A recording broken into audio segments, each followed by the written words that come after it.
बोलिए सद्गुरु कबीर साहेब की जय। सभी संत महापुरुषों की जय। आज हम लोग विचार करेंगे कि मोक्ष क्या है, मुक्ति क्या है। हर प्राणी मोक्ष के प्रति विचार करता है, मोक्ष के बारे में सोचता है कि हमारी गति क्या होगी, हमारी मुक्ति होगी या नहीं होगी। गुरुवर कबीर का आज का विचार बहुत ही महत्वपूर्ण है।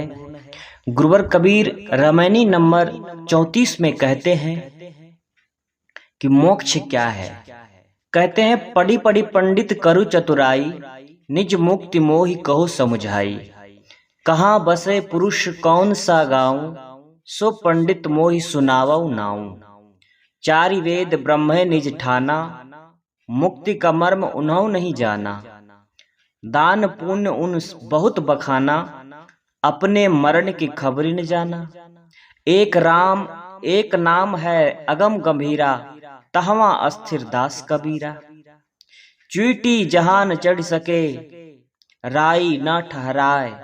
आवागमन के गम नहीं, तहां सकलो जग जाए। कहीं किसी पंडित को मुक्ति का मार्ग बताते देख सद्गुरु कबीर उसके पास जाते हैं और कबीर कहते हैं कि हे पंडितों, तुम शास्त्रों के पढ़ पढ़कर अपनी बड़ी बुद्धिमानी दिखाते हो और दूसरों के सामने मुक्ति की रोचक व्याख्या करते हो, परंतु यह तो किताबी और बौद्धिक बात हुई।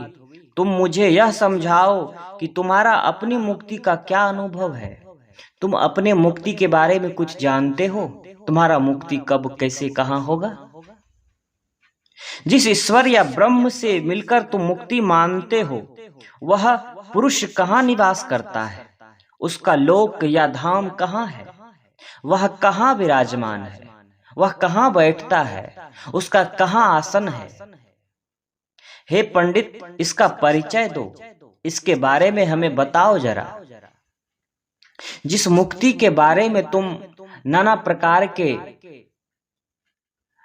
पाखंड करते हो, नाना प्रकार के ढकोसला करते हो, उस मुक्ति के बारे में जरा हमें भी बताओ कि ये मुक्ति है क्या। ब्रह्मा ने चारों वेदों को संसार में विशेष रूप से स्थापित किया, परंतु मुक्ति का रहस्य उन्होंने नहीं बताया, क्योंकि वह जानता ही नहीं था। उन्होंने दान पुण्य करने की बात बहुत कही, परंतु अपनी मृत्यु क्या है इसका पता उन्हें न लगा। ओम इत्यादि किसी एक नाम को अगम और गंभीर मानकर उनमें उपासक लोग स्थित होते हैं। जहां चींटी नहीं चढ़ सकती और राई का दाना नहीं ठहर सकता, अर्थात जहां वाणी और बुद्धि का प्रवेश नहीं होता और आने जाने की पहुंच नहीं है, वहां सारा संसार जाना चाहता है। यह लोकांतर में मुक्ति मानने वालों पर व्यंग कथन है। गुरुवर कबीर कहते हैं, पंडित शास्त्रों एवं धर्म ग्रंथों के ज्ञाता होते हैं। शास्त्र एवं धर्म ग्रंथ बहुत हैं। वे उनके अध्ययन के आधार पर जनता में मुक्ति के विषय में व्याख्यान देते रहते हैं, जिससे उनका गुजारा होता रहता है।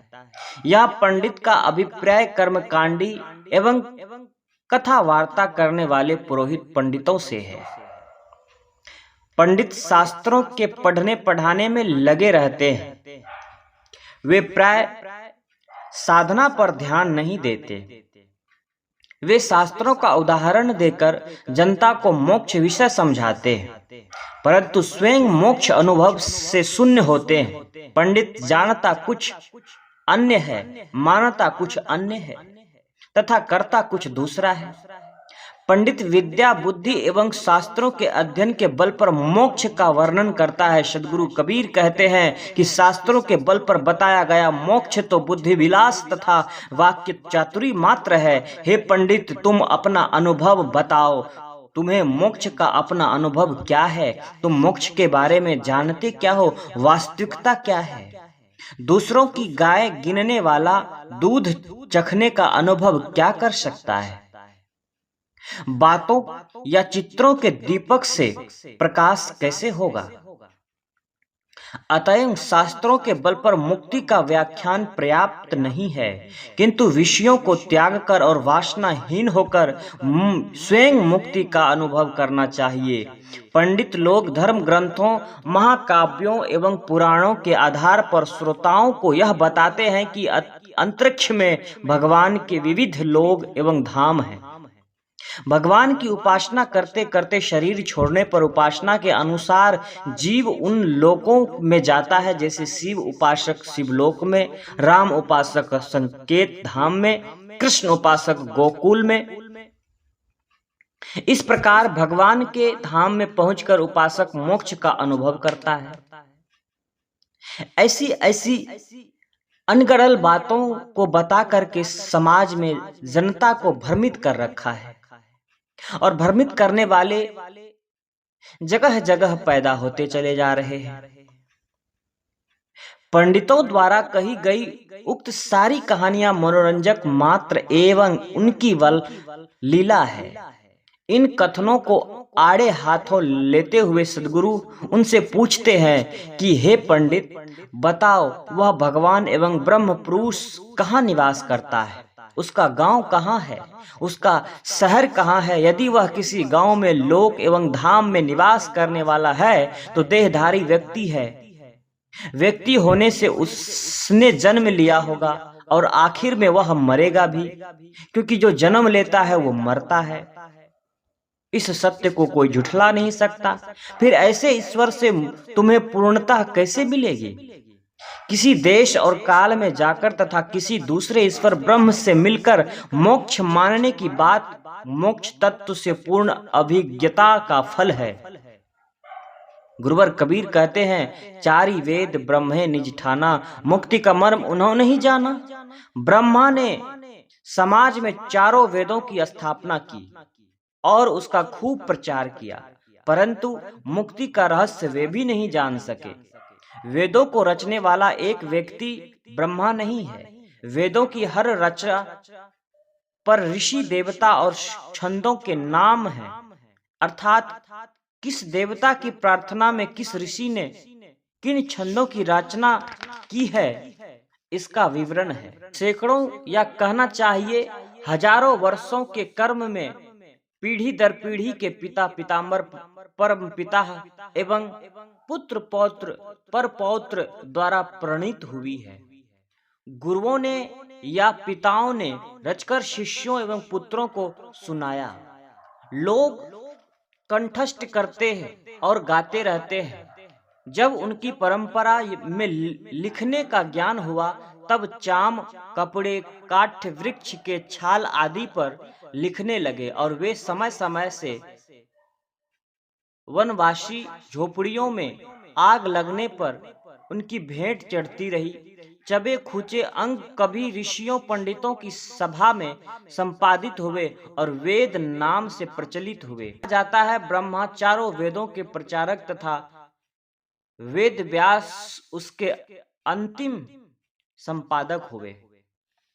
सद्गुरु कहते हैं कि चारों वेदों को ब्रह्मा ने निज ठाना, अर्थात उन्होंने वेदों में अपनी दृष्टि आस्था प्रकट कर उनका प्रचार किया।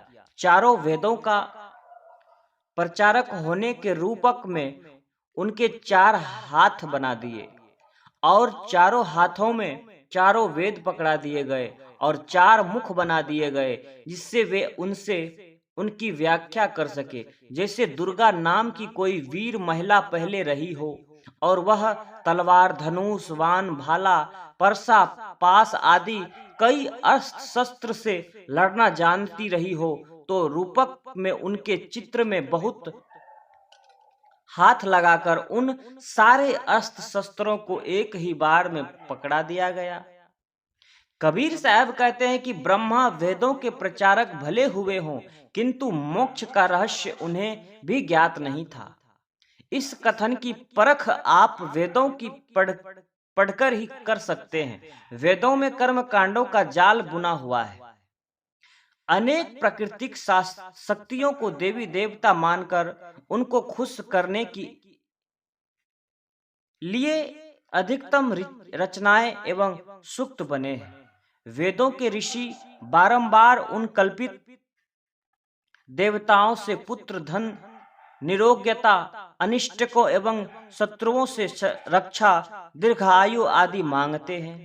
वे मिथ्या अवधारणाओं से संबलित क्रिया बाहुबल्य यज्ञ करते हैं, छककर सोमरस पीते हैं और यज्ञ में अर्पित बलि का प्रसाद खाते हैं तथा गाते बजाते और मस्त रहते हैं। वैदिक ऋषि इस लोक में छककर भोग भोगना चाहते हैं तथा मर जाने के बाद स्वर्ग में भी वही सब चाहते हैं। फिर इन वेदों का प्रचारक ब्रह्मा मुक्ति के रहस्य को क्या जान सकता है? वैदिक ऋषि और ब्रह्मा कल्पित देवताओं की उपासना तथा कर्म कांडों में ही लीन है, इसीलिए वे प्रायः मोक्ष तत्व से दूर है। ब्रह्मा कर्म कांड के ही प्रचारक थे, इसीलिए उन्होंने दान पुण्य करने की ही बात बहुत की है। वस्तुतः यज्ञ के बड़े पुरोहित को ब्रह्मा कहा जाता है।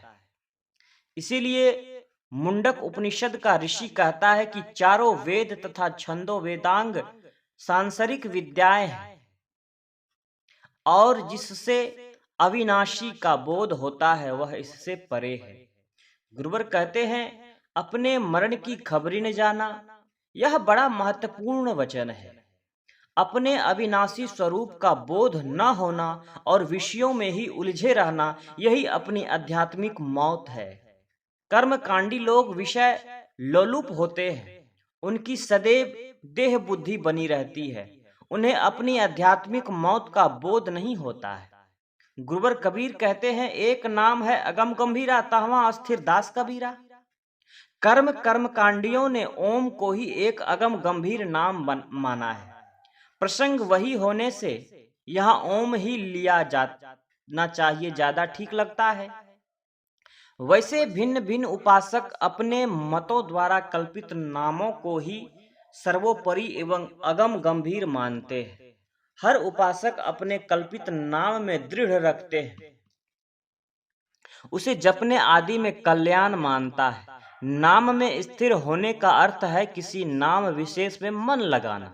सारे नाम तो शब्द है, परंतु शब्द बड़ा ही जीव है।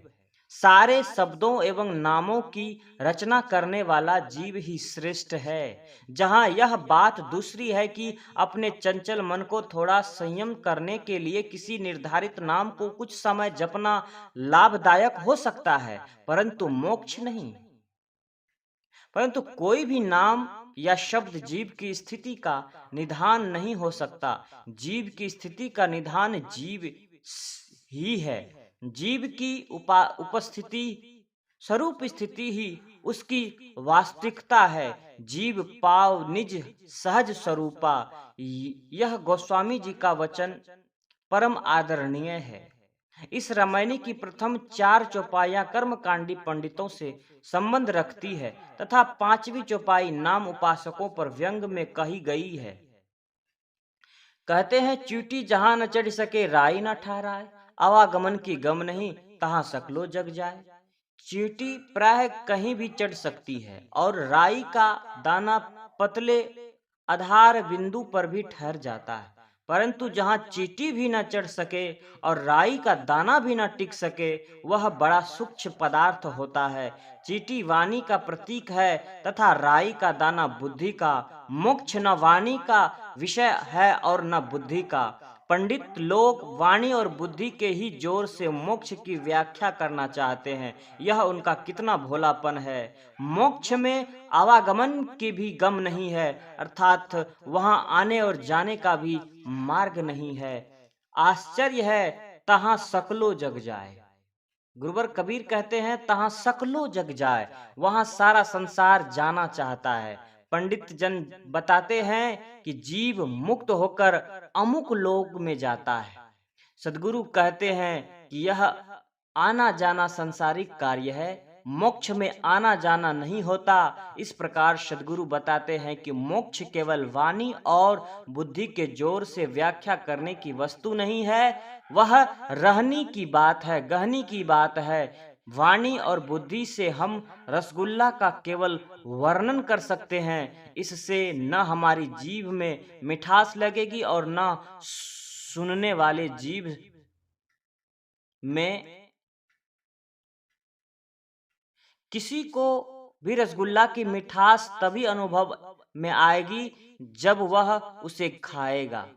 इसी प्रकार वाणी और बुद्धि के जोर से हम केवल मुक्ति की ही महिमा का कथन और श्रवण कर सकते हैं। उसका अनुभव तब होगा जब सारी वासनाओं को छोड़कर अपने आप में स्थिति होगी, अपने आप में ठहराव होगा, अपने आप में रुकाव होगा। मुक्ति का न तो कोई गांव है और न ठाव है और न वहां कोई ईश्वर ब्रह्म बैठा है जो मुक्त जीवों की व्यवस्था देखता है। मन की सारी वासनाओं का छूट जाना ही मोक्ष है। मोक्ष क्या है? मन के सारे विकार, सारी वासनाएं ही छूट जाना मोक्ष है। जो सब तरफ से अनासक्त है वही मुक्त है। मुक्ति मरने के बाद नहीं बल्कि जीते जी है, जीवन में ही होती है। जो जीते जी मुक्त है वही मरने पर भी मुक्त है। जीव अविनाशी है, वह वासना वश भटकता है। वासनाओं से छूट जाने पर सब आज वह अपने स्वरूप में स्थित हो जा